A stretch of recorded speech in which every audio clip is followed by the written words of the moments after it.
put it on TikTok, and since I'm incredibly insecure, I was gonna delete it because I thought like, oh, no one's watching this, like there's no comments or anything. And I like waited like 20 minutes and it started to blow up. And so I finished the song after I saw the first part of the song doing well on TikTok, and that's how the song was made.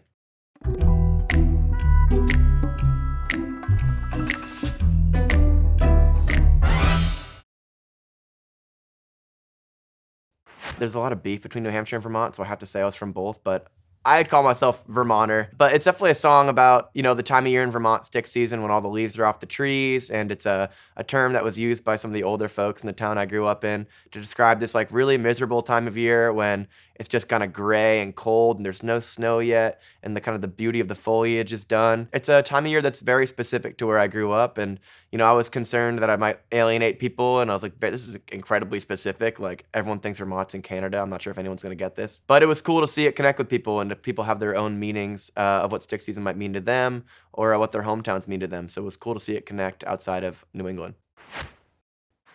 As you promised me that I was more than all the miles combined, you must have had yourself a change of heart like halfway through the drive, because your voice trailed off exactly as you passed my exit sign. Driving in New England is a huge part of living there, especially where I'm from. It's a lot of distance between places. It's a lot of driving to get places, and one turn can take you to a different life. And so I wanted to kind of speak to that idea of having someone you love go farther and farther away from you, not only emotionally but physically, like on the road. Kept on driving straight and left our future to the right. Now I am stuck between my anger and the blame that I can't face, and memories or something, even smoking weed it's not replaced. And I am terrified of weather, cause I see you when it rains.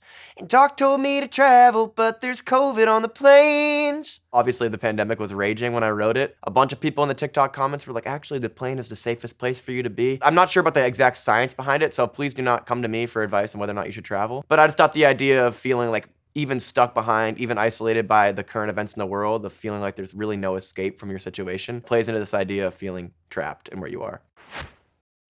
And I love Vermont, but it's the season of the sticks. And I saw your mom, she forgot that I existed, and it's half my fault, but I just like to play the victim. I'll drink alcohol till my friends come home for Christmas, and I'll dream each night of some version of you that I might not have, but I did not lose. Now your tire tracks in one pair of shoes, and I'm split in half, but that'll have to do. I always like to throw a good mom exchange into my songs if I can. And this one I felt like was like particularly sad, just the idea that like there was a person that was like, tangential to your life for so long that like completely forgot about you. And in a small town, especially the town I grew up in, like you go to the grocery store and you will see like every single person from your past getting avocados, and like it just is that feeling of like I'm going to see these people that represent like a lot of pain for me, and this person's completely forgotten about me. And it's almost like you're kind of trapped in your breakup or trapped in your relationship, and that you can't escape these people that have a part in your life,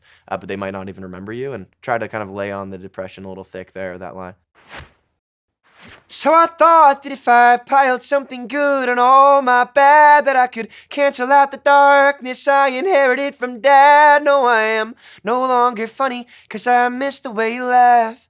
You once called me forever, now you still can't call me back. So the line about my dad is really a reference to my family's disposition for depression, and how I feel like it's kind of passed down to me. We are our parents in a lot of ways, and we are everything that happened to our parents. And this feeling of trying to push all this achievement and success on top of a problem that needs to be solved in a different way, and in hopes that maybe it'll go away if you just, power through. In my life, so many times I felt like, man, if I can just achieve this or play this show or get this, accolade, then I won't be sad anymore. And the more you do that, the more you realize that, that sadness is there and you have to deal with it. Oh, that'll have to do. My other half was you. I hope this pain's just passing through, but I doubt it.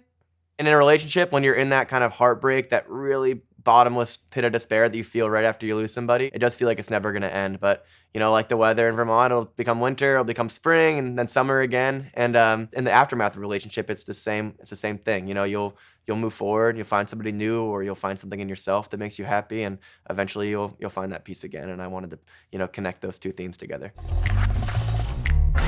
I think the idea of driving in the song and a lot of the songs on the album kind of speak to the idea of distance, speak to the idea of being forgotten, someone being able to just make a decision to not turn and having that person literally drive away from your life. It's also just an easy metaphor. It's a little bit lazy songwriting, frankly, but it ended up working, so